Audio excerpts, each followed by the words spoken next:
Sudden Infantile Death Syndrome과 SUID, Sudden Unexpected Infant Death에 대해서 설명을 드리도록 하겠습니다. 일단은 용어 정의를 여러분들이 잘 알고 계셔야 되는데요. Sudden Unexpected Infantile Death, 12개월 이하에서 특별한 이유가 없이 갑자기 사망을 하는 경우, 설명할 수 없다라고 해서 설명할 수 없는 영아 사망이라는 텀을 쓰게 됩니다. Sudden Infantile Death Syndrome이라고 하는 것은 영아 돌연사 증후군이라고 우리말로 해석이 되는데요. 미국에서는 가장 많은 원인, 갑자기 이제 사망할 12개월 이내에 사망하는 데에서 가장 많은 원인을 차지한다. 연간 한 4,500명 정도가 사망을 한다고 하고요. 그리고 환경조사, 검안 등 모든 검사를 다 해봤는데 원인을 찾을 수 없는 경우에 이러한 진단이 나가게 된다. 대부분은 이제 돌 이하라 하더라도 한 8, 9개월 넘어가게 되면 드물고요. 대부분은 한 100일을 전후해서 가장 빈번하게 나타난다. 전반적으로는 줄어들고 있지만 이게 이제 사회 경제 환경이 좋지 않은 그룹에서 조금 더 빈번하게 발생을 한다. 결국은 이제 이게 이 자체가 진단이 되는 것이 아니고 설명할 수 없는 죽음일 경우에 이와 같은 진단이 붙게 되는데, 그러기 이전에, 그것을 진단하기 이전에 반드시 조사를 해야 되고요. 그 다음에 인터뷰, 그 다음에 부검을 거쳐서, 그렇기 때문에 어떤 병원이나 지역사회, 응급구조사가 응급실 같은 경우에는 구체적이고 정확한 프로토콜을 가지고 있어야 합니다. 이러한 아이가 발생한 경우에는 우리가 어떤 과정을 거쳐서 어떤 식으로 조사와 검사를 한다라는 어떤 프로토콜을 명백하게 가지고 있어야 한다는 것이 바로 CDC 가이드라인이 되겠습니다. 보통 이제 전 세계적으로 갑자기 이제 이런 사망을 하게 되는 영아 돌연사 증후군이 90년대 초반, 90년대 중반을 거치면서 대부분의 나라에서 많은 숫자가 줄어들게 됩니다. 그러나 아직도 미국의 영아 사망 원인의 1위고요. 일본에서는 2위, 한국에서는 3위로 되어 있는데 우리나라 같은 경우에는 부검을 어지간하면 시행을 하지 않아요. 그렇기 때문에 정확한 어떤 통계라고 보기는 어렵지 않을까. 그렇다 하더라도 어떻게 보면 미국이나 일본 다른 나라들에 비해서는 상당히 낮은 비율을 유지를 하고 있는 것이 현실입니다. 영아 돌연사 증후군의 원인으로는 여러 것들이 제시가 되고 있지만 아직은 정확한 원인이 밝혀지지 않고 있습니다. 근데 이제 가장 대표적으로는 이제 호흡 조절과 관련한 어떤 뇌 기능의 이상, 그리고 세로토닌 부족과 같은 어떤 호르몬의 이상, 이런 것들이 가설로 제시되고 있습니다. 왜냐하면 이제 영아 돌연사라는 자체가 수면 중에 발생할 가능성이 가장 많거든요.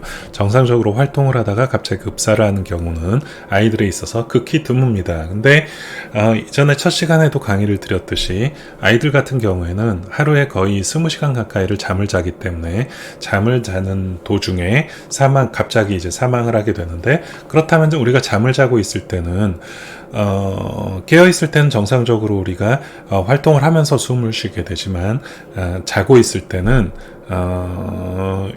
우리 뇌에 있는 호흡 중추, 연수라든지 여러 가지 뇌 자극에 의해서 호흡이 관리가 되는데, 그런 부분이 아직 성숙하지 못했기 때문에 사망할 가능성이 가장 높은 것이 아닌가라는 어떤 설명이 제시가 되고 있습니다. 크게 봐서는 예방 불가능한 원인과 예방 가능한 원인으로 나눌 수 있겠는데요. 예방 불가능한 원인은 사회 경제적인 어떤 환경, 그리고 어떤 특정 위험한 개월수, 그리고 겨울, 수면 중 쌍둥이, 둘째 아이, 혈액형 부족합과 같은 어떤 출생시 문제, 이런 것들은 우리가 예방으로 어떻게 해결할 수 있는 문제는 아닙니다. 그러나 이제 예방 가능한 원인을 살펴보면 흡연이라든지 약물 중독, 음주, 이와 같은 예방 접종, 그 다음에 미수가, 이제 이런 것들은 우리가 충분히 예방 가능한 어떤 원인에 들어가지 않을까. 특히나 이제 수면과 관련해서 여러 가지 얘기들이 나오고 있는데, 오늘 시간에 여러분들이 한번 좀 생각을 해봐야 될 문제라고 생각을 합니다. 예전에 한때 이제 아이를 엎드려 재우는 게 우리나라에서도 유행을 했던 적이 있어요. 그게 이제 한 70년대 후반, 80년대 초반 정도였었는데, 그러나 이제 엎드려서 재우는 것은 아이가 혼자서 뒤집을 수 있는 연령대가 아니라 너무 어린 아이들을 엎드려서 재우게 될 때 너무 푹신한 베개에 완전히 코와 입이 눌린 상태로 지속이 될 때, 갑자기 완전히 숨이 막히는 경우는 없겠지만 조금씩 부족한 어떤 산소양 그리고 이산화탄소 배출에 관련한 어떤 문제 그리고 엎드려 있을 때 호흡의 어려움 이런 것들이 복합적으로 작용을 해서 갑자기 이제 사망을 하게 되는 돌연사가 발생할 수 있다. 부모와 한 침대를 사용했을 때 깔리거나 눌리거나 했을 때 너무 고온, 너무 무거운 담요 그리고 환기가 잘 되지 않는 이런 것들이 수면과 관련된 문제입니다. 특히나 우리나라에서는 이전에 그런 얘기 들어보신 적 있죠? 선풍기 켜고 자서 뭐 저체온으로 사망을 한다? 네, 일종의 괴담이죠. 실제로 선풍기를 틀어놓는다고 하더라도 산소가 부족해질 가능성은 극히 드뭅니다.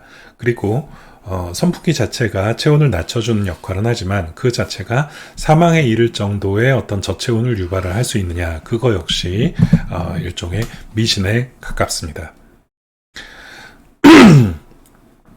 ALT와 BRUE에 대해서 설명을 드리도록 할게요. ALT 같은 경우에는 Apparent Life Threatening Event의 약자입니다. 그러니까 생명을 위협할 수 있는 어떤 Life Threatening한 이벤트라고 설명을 해서 ALTE라는 텀을 쓰는데요. 비슷한 말로 원인 불명으로 생명을 위협할 수 있는 이벤트, Brief Resolved Unexplained Event라고 하는 BRUE라고 하는 텀도 같이 씁니다. 그렇기 때문에 이 ALT나 BRUE라고 하는 텀은 밑에도 나와 있듯이 돌연사와 연관될 수도 있지만 연관되지 않은 이 자체로의 어떤 일시적인 이벤트일 가능성도 있어요. 그러나 이런 것들이 자꾸 반복이 된다고 하면 돌연사의 가능성이 당연히 많이 높아지겠죠. 그래서 이런 BRUE나 ALT 같은 경우에는 생리 조절의 어떤 미숙함으로 일시적으로 발생할 수 있다. 대표적인 증상으로는 사이너시스 거의 한 절반 정도에서 나타나고요. 그 다음에 호흡곤란 절반 정도 그리고 비정상적인 팔다리 모션 이것은 뭐 한 3분의 1 정도에서 나타난다. 그래서 우리가 BRUE나 ALT 우리가 처음에 샘플 퀘스천에서 봤죠. 이런 환자들에 대해서 우리가 무엇을 물어보고 무엇을 파악해야 할 것인가? 외상과 관련됐을 가능성도 반드시 배제할 수 없겠습니다. 입에 들어갈 수 있는 이물질을 가지고 있었나요? 만약에 그렇다고 한다면 어떤 기도에 어떤 일시적인 폐색이나 뭔가 막혀 있을 가능성, 이전에도 숨을 잘 못 쉬었던 적이 있나요? BRUE나 ALT가 반복적으로 나타나는가?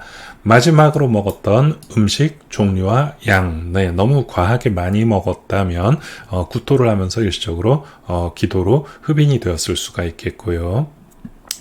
깨어 있었나요? 자고 있었나요? 또 어떤 장소에서 어떤 자세, 또 언제 처음으로 누가 발견했나요? 무호흡 시간이 어느 정도 되었었나요? 일시적이라면 큰 문제가 아닐 수도 있지만 너무 긴 시간이라면 어떤 구조적인 문제가 있을 수가 있겠죠. 피부색의 변화, 청색증. 그러나 이제 아이에 있어서는 청색증까지 나타날 정도라면 정말로 되게 심각한 문제인 것이고 일시적으로 숨을 잘 못 쉰다 하더라도 그것이 사이너시스까지 유발될 가능성은 그렇게 크지는 않습니다. 팔다리 움직임은 어떤 시저라든지 다른 문제가 있었을까? 심폐소생술을 시행했나요? 했다면 어떻게 했나요? 만약에 이제 갑자기 사망한 unexplained death 같은 경우에는 이러한 질문들도 필요하겠습니다. 그래서 우리가 sudden infantile death syndrome의 어떤 클래식한 형태, 가장 이제 일반적으로 영아 돌연사를 설명하는 여러 가지 이제 특징들을 보면은요, 대부분 잠자기 바로 전에 수유를 해요. 그렇다면 이것은 아이의 몸 안의 생리적인 변화로 봤을 때 상당히 이런 영아 돌연사가 일어날 가능성이 높은 상황이 맞습니다. 복압이 증가를 하면요, 숨을 쉬기 어렵다는 점, 또 구토를 하다가 흡인될 가능성이 많다는 점, 그 다음에 소화하는 자체가 많이 많이 먹고 뱃속에 완전히 꽉 차 있는 자체가 어떤 심파테틱 톤, 그러니까 자율신경계 반응을 떨어뜨리게 되죠. 이제 그런 것들이 다 영아 돌연사와 연관된 것들. 그 다음에 이제 정기적으로 관찰하는 게 아니라 부정기적으로 관찰, 보호자가 집에 없다든지 게임하고 있다든지 아니면 잔다든지 뭐 이제 이런 경우, 그리고 엎드려 재운 경우, 네, 토사물이나 이물질이 보이지 않는 경우가 오히려 더 많다. 비록 건강했다 하더라도 대부분 평소랑은 약간 달랐다. 완전히 멀쩡하다가 사망하는 경우는 많지 않다. 그래서 주변 환경에 대한 평가, 가족상, 임신과 출산, 육아에 대한 전반적인 자료가 다 같이 필요하다. 네, 신체 검진에서 우리가 이제 주의 깊게 봐야 할 것은 입이나 코 주위에 점액성, 혈성 토사물 있다고 하면 이것은 뭔가 다른 문제가 있을 수 있다. 얼굴 또는 바닥과 닿아 있는 부분에 시반, 네, 우리가 사망한 지 오랜 시간이 지나면 피 안에 있는 적혈구가 피부의 아래쪽으로 중력 방향으로 가라앉게 되면서 네, 이렇게 손이 닿아 있는 부분은 허옇게 보이고 바닥에 닿아서 눌려 있는 부분은 이런 식으로 빨갛게 보이는 그것이 바로 시반이라고 합니다. 시반이 있는지. 또 보면은 목에 이렇게 줄을 맨 자국이 있죠. 목이나 몸통에 눌리는 적이 있는가. 일반적인 위생 상태는 기저귀를 갈아주지 않으면 이런 식으로 기저귀 발진이 생기게 됩니다. 이런 복장이라든지 침구 포함해서 일반적인 상황 봐야 되고요. 가정환경, 아이 자리가 제대로 있는지, 그 다음에 부모와 다른 가족의 정서적인 반응, 아이가 큰 일이 생겼을 때 주변 사람이나 보호자들의 반응이 예상과 달리 이상한 경우들이 분명히 있을 수 있습니다. 학대를 의심할 수 있는 증거들은요, 네, 이따가 학대 때도 다시 한번 반복하겠지만 불량한 영양 상태, 그리고 다양한 시기에 다발성 손상, 보면은 멍이 온몸에 들어있으면서 오래된 멍, 최근에 생긴 멍, 이런 식으로 반복이 되어 있습니다. 뭐 이것은 이제 물린 상처, 이빨 자국이 보이고요. 열상, 찰과상, 담뱃불이나 인두 같은 걸로 지진, 그리고 회초리로 맞은 자국, 뭐 이제 담뱃불 화상, 나이에 맞지 않은 골절, 그 다음에 일관되지 않은 진술, 네, 이례적으로 시간이 좀 경과해서 나중에 너무 늦게 신고한 경우, 이런 것들은 다 학대를 의심할 수 있는 증거들이 되겠습니다. 자, 그러면은 이런 영아 돌연사가 왜 생기는지에 대한 여러 가설들을 한번 되짚어서 생각을 해볼게요. 보통 이제 여러 가지 설명들을 하고는 있지만 뭐 하나같이 완벽하게 설명할 수 있는 모델은 없다. 트리플 리스크 모델이라고 하는 것을 필라노랑 킴리라는 사람이 주장을 했는데요.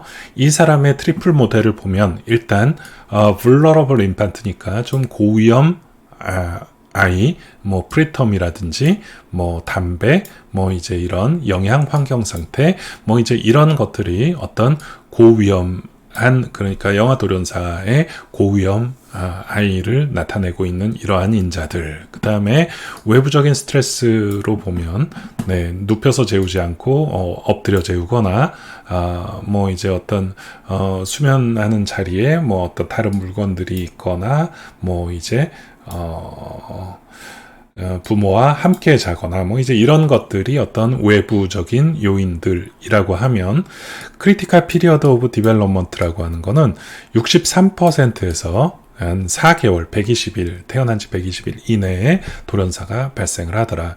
오히려 한 8개월, 9개월 돌 쪽으로 가게 되면은 돌연사가 줄어들게 된다. 그럼 이 시기는 아직 우리 몸 안에 자율신경계를 포함해서 심장이라든지 폐라든지 여러 주요한 장기들이 아직 충분히 성숙하지 못했기 때문에 어떤 고위험 시기가 아니겠는가. 이러한 세 가지의 요인들이 다 합쳐졌을 때 영아 돌연사의 위험 요인이 생기고 실제로 영아 돌연사가 발생을 하더라. 이렇게 설명을 하는 것이죠.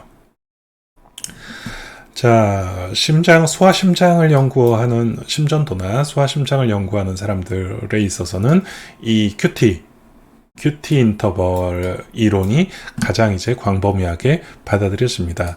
Q에서 T까지의 거리를 우리가 QT 인터벌이라고 하는 거는 다 알고 계시죠. 근데 QT가 길어지게 되는 Long QT 신드롬, WPW라든지 어떤 약과 연관된 이런 Long QT 신드롬 들어봤겠지만, 선천적으로 가지고 있는 Long QT 신드롬, 이게 이제 부정맥과 급사와 아주 밀접한 연관을 가지고 있다. 그래서 오드레이쇼를 보면은 롱 QT 신드롬을 가지고 있을 때 약 40배가 넘는 영아 돌연사 증후군의 위험 요인을 가지고 있다.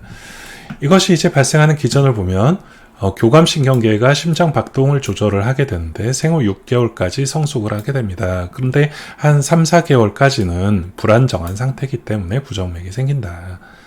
그리고 선천적인 롱 QT 신드롬을 가지고 있는 유전자 때문에 이제 돌연사가 생길 수가 있다. 다른 원인들에 비해서 오드레이시오가 높다라는 장점이 있습니다. 그러나 모든 돌연사를 이것으로 설명하기에는 부족하다는 단점을 가지고 있습니다. 하이폭시아 아프네아 하이포테시스는 이것은 오히려 롱큐티보다 더 오래된 이론이지요. 이것이 바로 중심성 무호흡이라고 하는데요. 호흡이라고 하는 것은 우리가 호흡 근육을 따라서 조절을 하는, 우리가 의식적으로 조절을 할 수도 있고요. 연수에서 호흡 중추에서 무의식적인 조절을 하는데, 그것이 이제 바로 중심성 호흡 조절입니다. 근데 중심성 무호흡은요, 호흡 자극을 제대로 내보내지 못해서 생기게 되는 것이죠. 정상 신생아도 일시적인 무호흡은 생길 수가 있습니다. 저산소증이라든지 저혈당, 감염, 약물 중독 같은 경우에 일시적으로 생길 수가 있죠. 자율신경계가 미성숙하기 때문에 이산화탄소 농도 변화에 따라서 대응을 해줘야 되는데, 호흡을 빨리 해주는, 호흡을 빠르게 해주거나 느리게 해주는, 근데 이제 이런 대응이 떨어지게 된다.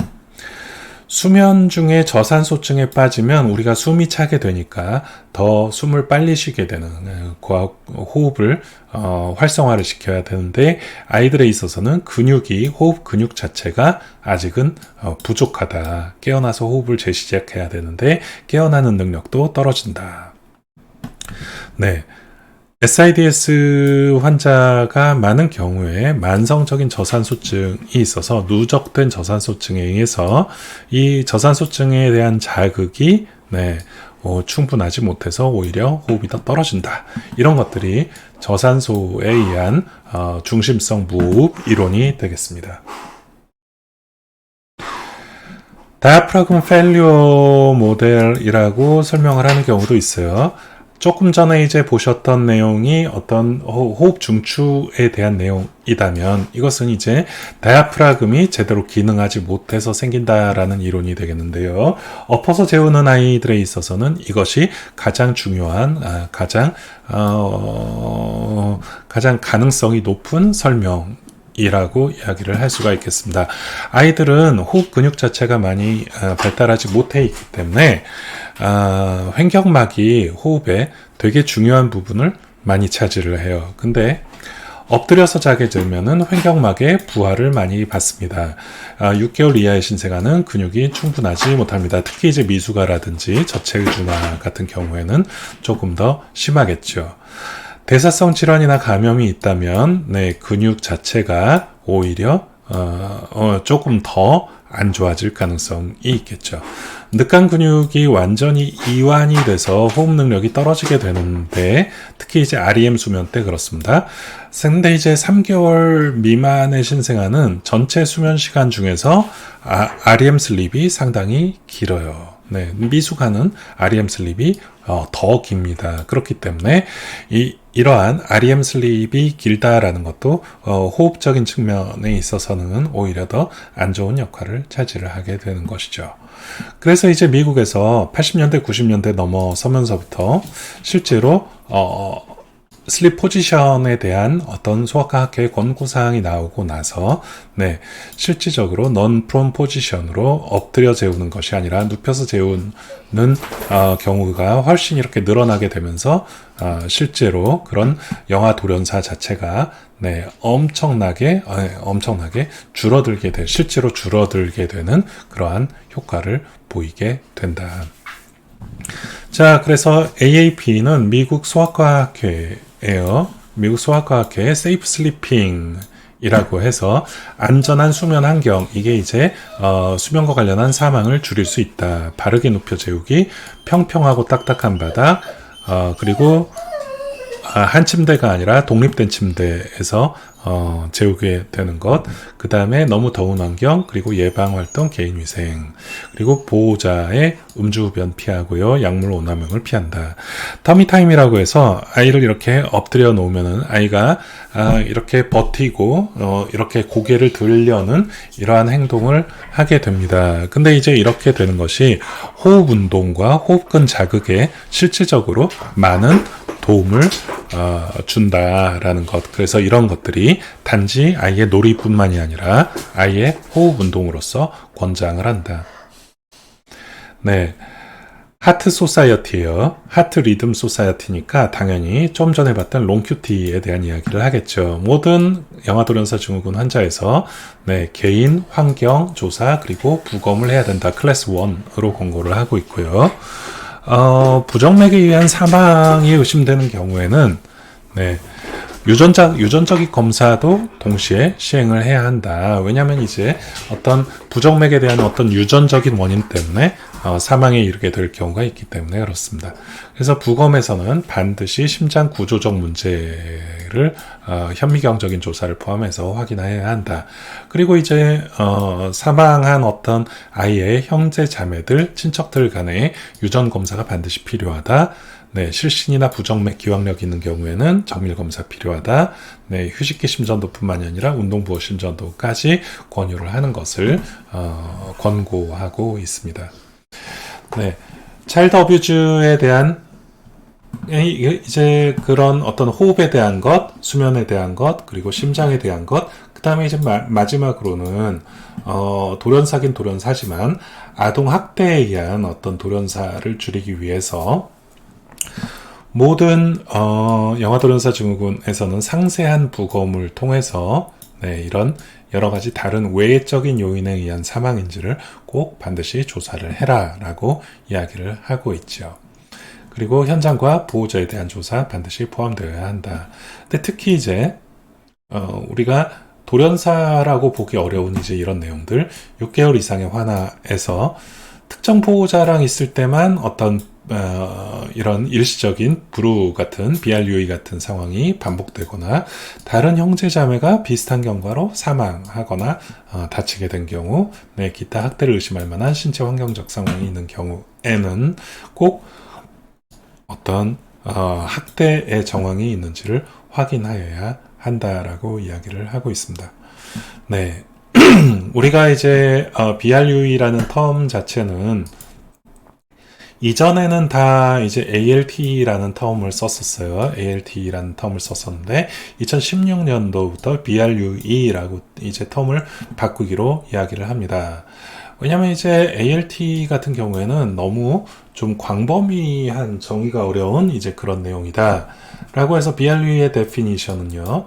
1분 이내 스스로 회복하는 다음에 4가지 상황 중에서 최소 1가지 이상의 증상, 갑자기 이제 청색증이 보이거나 어떤 호흡의 이상을 보이거나 근육 톤의 어떤 이상 축 처진다던가 그 다음에 반응이 떨어지게 되는 것, 의식이 떨어지게 되는 것, 이런 것들이 1분 이내에 스스로 회복되는 하나 이상의 그런 경우에 우리가 BRUE라는 텀을 쓰게 됩니다. 그래서 적극적인 개입을 통해서 예방책을 마련하는 것이 필요하다라고 이야기를 하고 있습니다. 다음 시간에는 아동학대와 방임에 대해서 이야기를 나눠보도록 할게요.